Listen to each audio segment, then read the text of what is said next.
Your menu is too traditional for where we want to take this restaurant. That's what Vanessa told me after calling me into her office one Tuesday afternoon. She'd owned Cloud Marsh Tech for barely 3 weeks, and already had opinions about the food I'd been cooking for 7 years.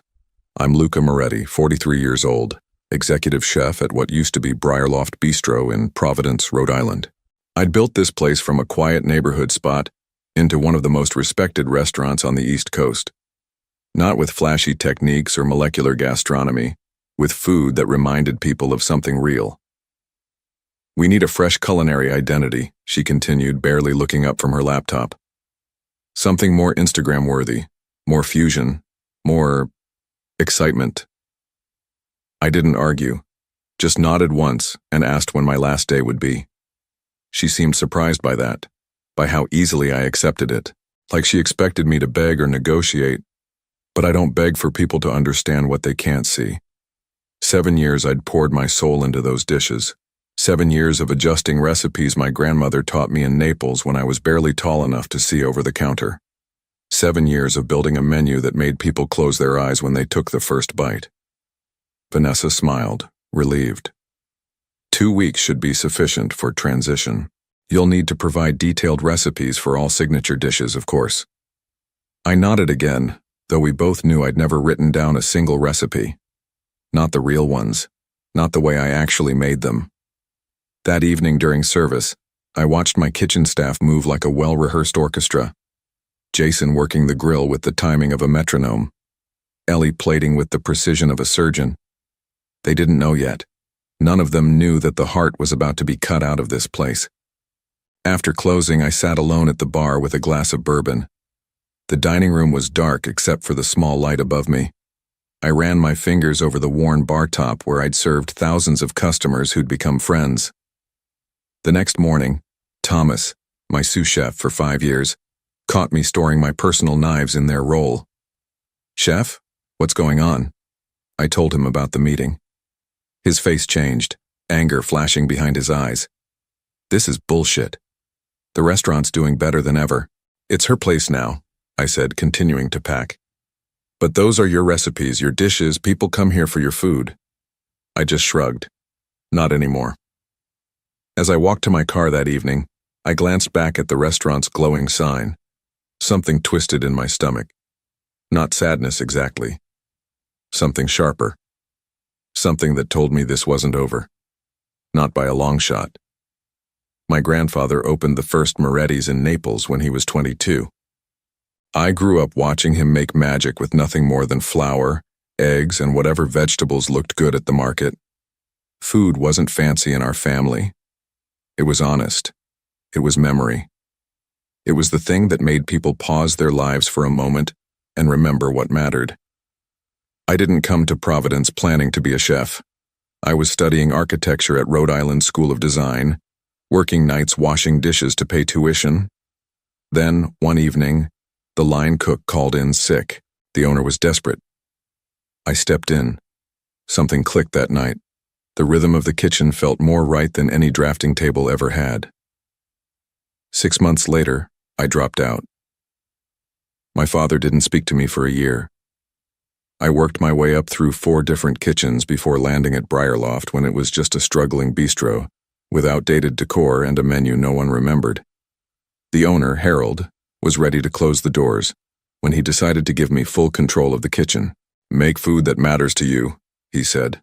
"I'm all out of ideas." So I did.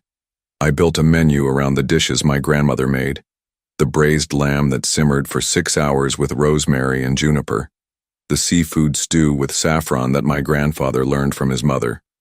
The olive oil cake soaked in orange liqueur that we served at every family wedding. People noticed. First locals, then food critics, then tourists who'd read about us online. We weren't trendy. We were something that lasted longer. Necessary. Harold sold the place when his wife got sick. Needed the money for treatments. I understood. The new owners were a restaurant group who mostly left me alone. "Don't fix what isn't broken," their CEO told me. For 3 years it worked. Then they sold to Vanessa. She started showing up during prep, asking questions that made it clear she didn't understand restaurants or food. She'd bring friends in during service, sending back dishes because they weren't pretty enough for their social media. 2 weeks before she fired me, I overheard her on the phone. "We'll keep the name for now, but everything else changes.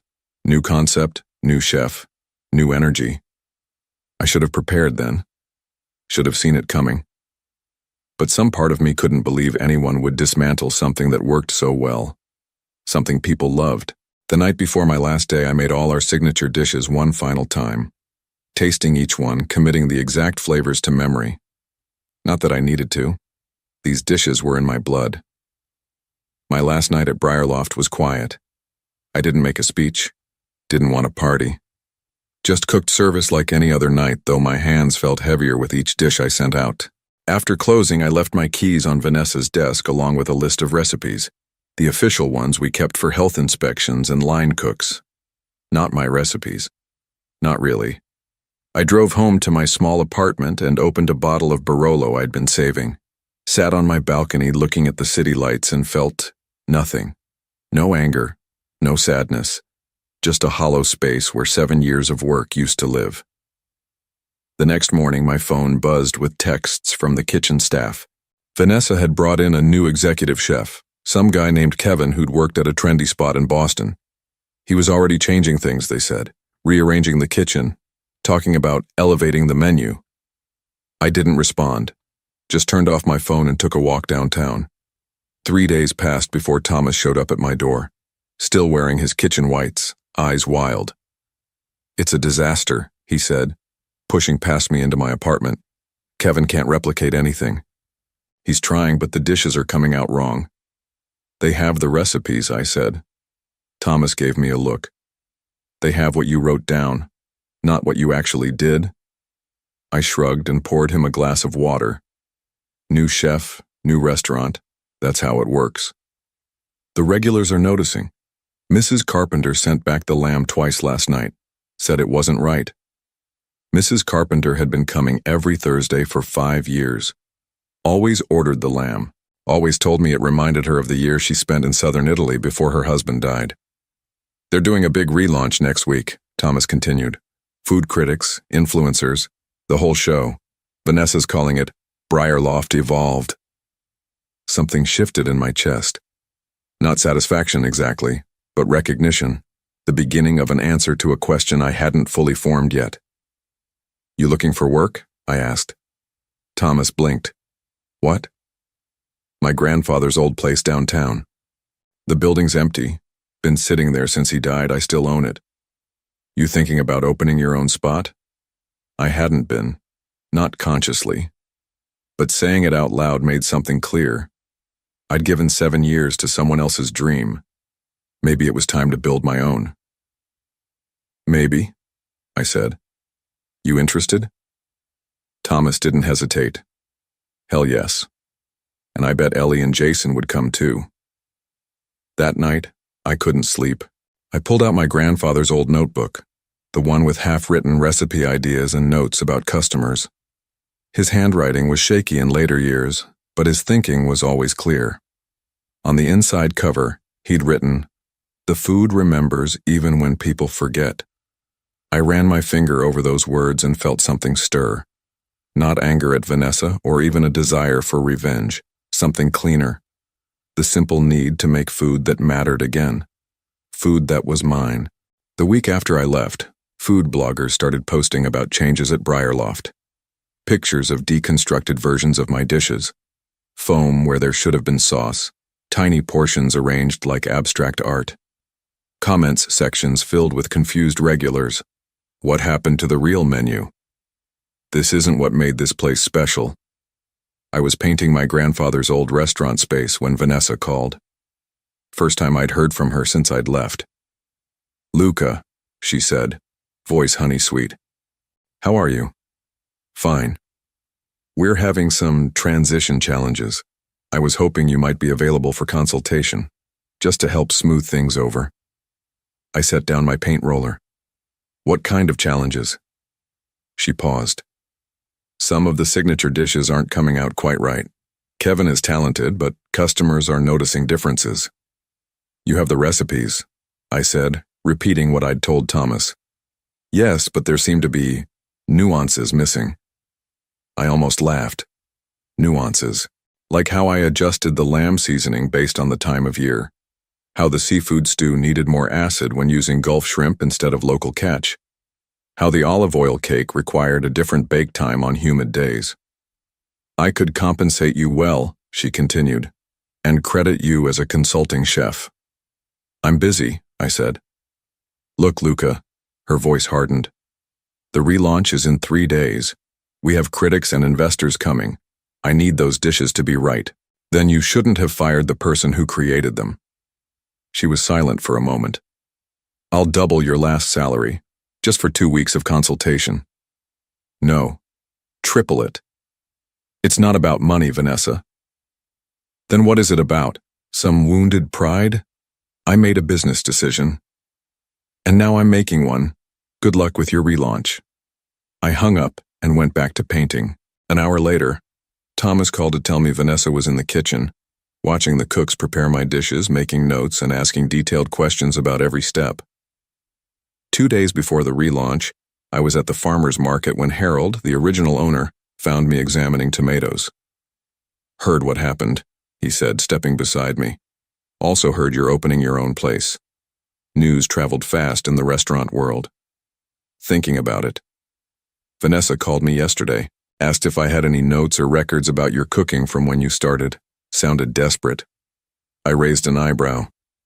What did you tell her? That your food was always magic to me. I never knew how you did it. He picked up a tomato, weighed it in his hand. She's in trouble, you know. Those investors are expecting the same restaurant they've been reading about for years. The one you built? That afternoon, Ellie, my former pastry chef, texted, "They're trying to reverse engineer your olive oil cake. On the 5th attempt, still not right." I smiled despite myself. That cake had taken me 2 years to perfect. The night before the relaunch, Vanessa showed up at my apartment. I was surprised enough to let her in. "One last offer," she said, not bothering with pleasantries. "Come back. Full creative control. 20% ownership stake." I leaned against my counter. Why?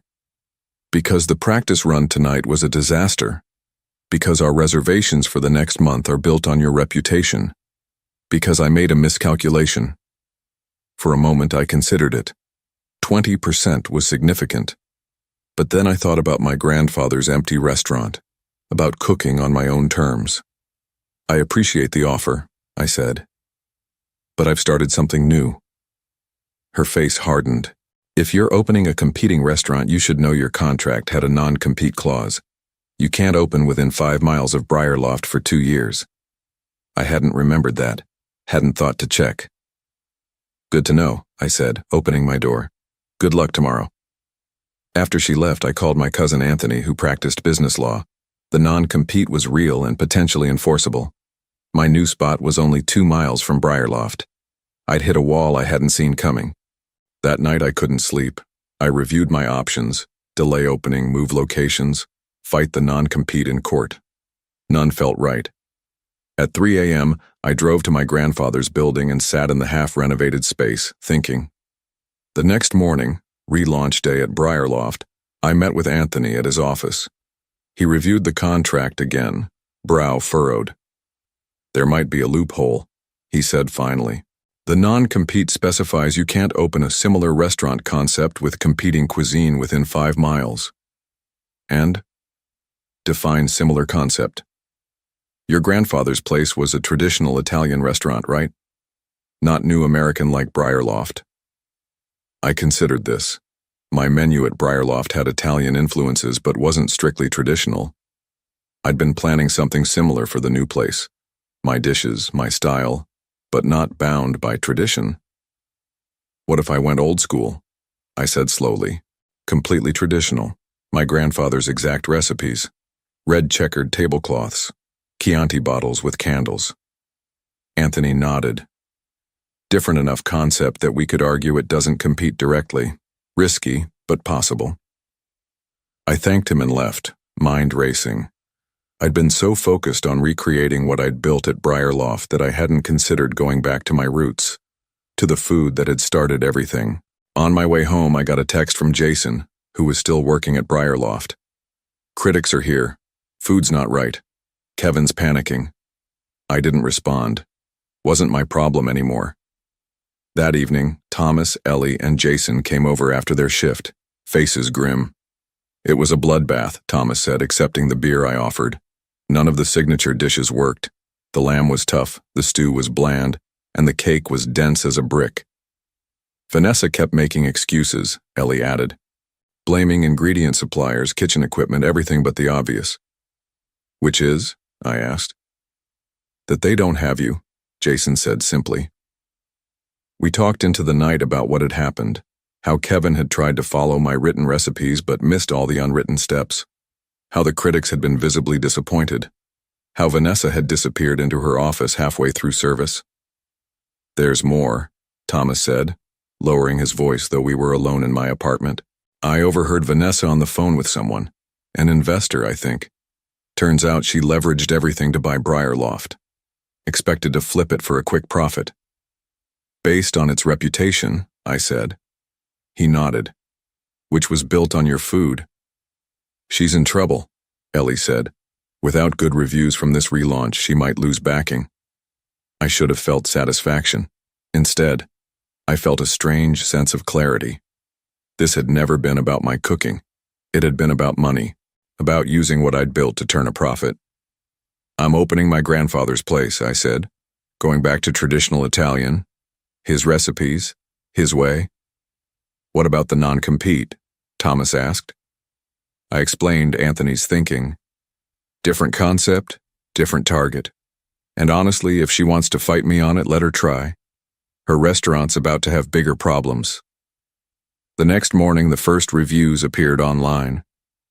They were as brutal as expected. A pale imitation of its former self. All style, no substance. The soul of Briarloft has vanished. That afternoon, I signed a lease on a small storefront across from my grandfather's building. A place for a simple cafe.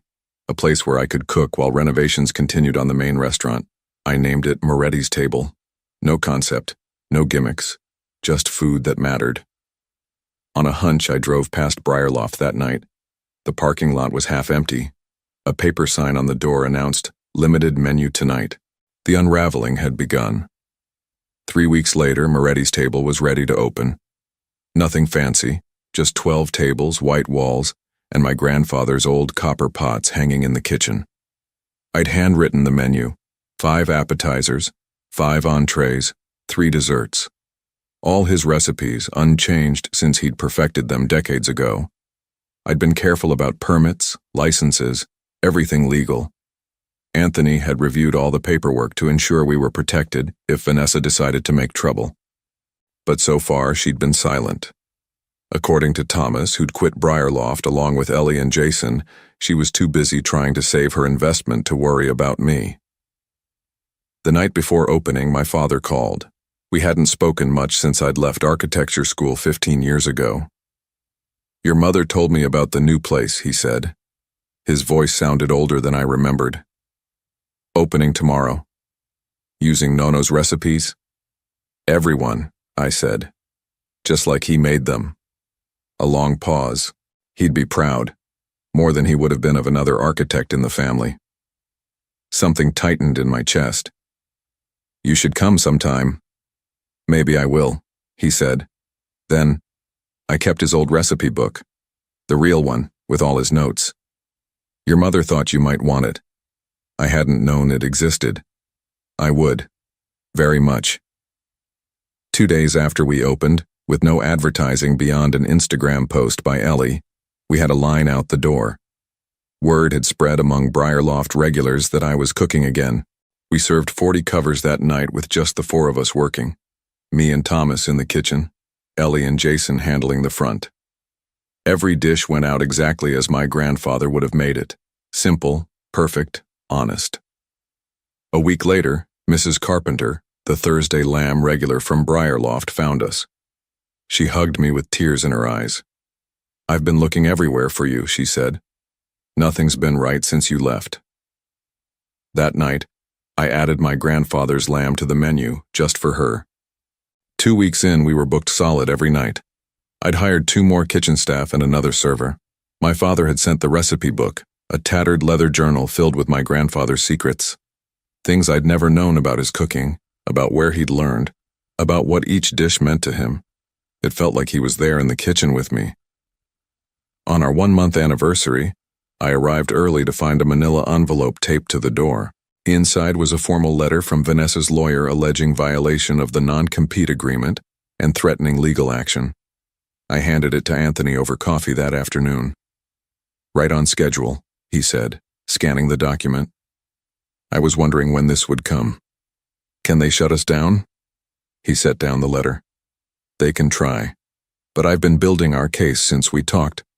I have documented evidence that Moretti's Table is a traditional Italian restaurant based on your family recipes.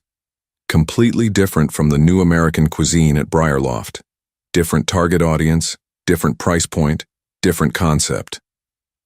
So we're good? Better than good. Their argument is extremely weak, especially now that Briarloft itself has changed its menu completely. This was news to me. They did. Anthony nodded. "Went full molecular gastronomy last week. Foams, gels, the works, trying to chase the latest trend. They've essentially admitted through their actions that they're not the same restaurant you worked at." I smiled. Perfect timing. That evening, as I was prepping for service, a food critic from the Providence Journal walked in, the same one who'd written a scathing review of Briarloft's relaunch. He didn't know I recognized him. I just cooked. Sent out food that would have made my grandfather proud. The next morning, his review appeared. The heart of Briarloft didn't vanish, it just moved across town and found its true home. By noon, our reservation list was full for the next 3 months. 6 months after opening Moretti's Table, I received a call from Harold, the original owner of Briarloft. "Have you seen it?" he asked without preamble. "Seen what?" "Briarloft's for sale. Vanessa's cutting her losses." I hadn't known, hadn't really thought about Briarloft in months. I'd been too busy running my own place, expanding the menu, training staff.